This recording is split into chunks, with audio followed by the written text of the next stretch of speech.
देश की राजनीति में उस वक्त हलचल मच गई जब विपक्षी गठबंधन इंडिया ब्लॉक के 107 सांसदों ने मद्रास हाई कोर्ट के जज जी.आर. स्वामीनाथन को पद से हटाने के लिए लोकसभा अध्यक्ष ओम बिरला को एक महाभियोग प्रस्ताव सौंप दिया। जज स्वामीनाथन ने तमिलनाडु की तिरुपकुंद्रम पहाड़ी पर स्थित सुब्रमण्यम स्वामी मंदिर के प्रशासन को सिकंदर बादशाह दरगाह के पास दीपक जलाने की परंपरा को फिर से शुरू किए जाने का आदेश दिया था। अब विपक्ष के सांसद जज स्वामीनाथन पर विशेष समुदाय के पक्ष में फैसला देने का आरोप लगा रहे हैं। आस्था के आधार पर अगर फैसले दिए जाएंगे तो फिर सवाल खड़ा होगा। और मैंने आपसे अभी जब आपने इलेक्शन कमीशन का जिक्र किया, इलेक्शन कमिश्नर का इम्यूनिटी का जिक्र किया, तब मैंने इस बात को कहा था कि हर व्यक्ति के ऊपर कोई ना कोई अंकुश होना चाहिए, उसकी जवाबदेही किसी न किसी आगे सुनिश्चित होनी चाहिए। तो यहाँ संविधान ने राइट दिया है कि अगर 50 मेंबर्स आप हैं तो आप इम्पीचमेंट मोशन ला सकते हैं, तो वो लेके आए। मैं उनके साथ हूँ, मैं उनके साथ। इतनी छूट नहीं मिलनी चाहिए कि अपने मन से बैठ के कोई गाय गोबर किसी पे फैसला देने लग जाए। ये स्वीकार्य नहीं है। इस तरह से तो लोगों की न्यायपालिका में आस्था खत्म हो जाएगी।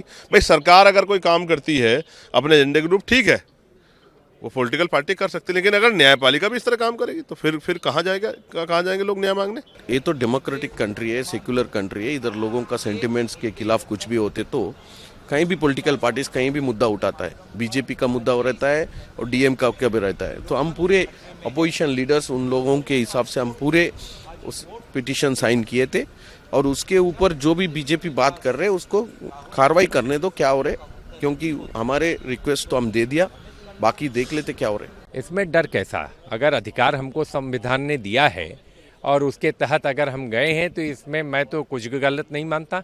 अब ये तो जो है लोकसभा के स्पीकर को ये तय करना है और मुझे लगता है कि अगर किसी भी व्यक्ति के खिलाफ इम्पीचमेंट आता है तो ये बड़ा ही गंभीर विषय और मुद्दा है।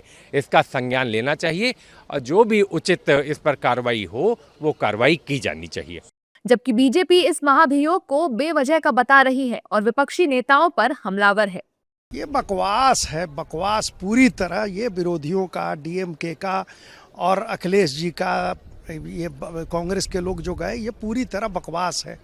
मैं कहता हूँ कि मंदिर में जाके कोई हमारा धार्मिक स्थल है वहाँ पे दीप जलाना, इसमें क्या गलत है भाई? अगर कोर्ट ने कहा कि सुरक्षा होनी चाहिए और वो दीप जलाने का परमिशन होना चाहिए, तो ऐसी स्थिति में मुझे नहीं लगता है कि कोर्ट ने कुछ गलत किया है। अब हर मामले को आप ले आएंगे इम्पीचमेंट के लिए, और इम्पीचमेंट जो वर्ड बना है उसका मखौल उड़वाएंगे। ये इम्पीचमेंट कभी अलाउ होने को है नहीं। अब ये सब जो इनके मन की नहीं होती तो ये अपनी मन की कराना ज़बरदस्ती सोचते हैं। क्या है ये जो अब इनको अहम है कि वही सबसे बड़े हैं, और इनका जो अहम है वो अहम नहीं, इनका बहम है। और बहम जो है ये एक राजनीतिक अस्तित्व की समाप्ति की ओर ले जाता है। मैं समझता हूँ कि ये सारे दल अब हास्य का पात्र बन चुके हैं।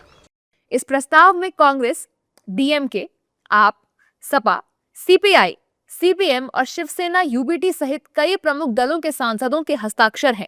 नियम के अनुसार किसी जज के खिलाफ महाभियोग प्रस्ताव पेश करने के लिए लोकसभा में कम से कम 100 सांसदों के समर्थन की आवश्यकता होती है, जो यहाँ पूरी हो गई है।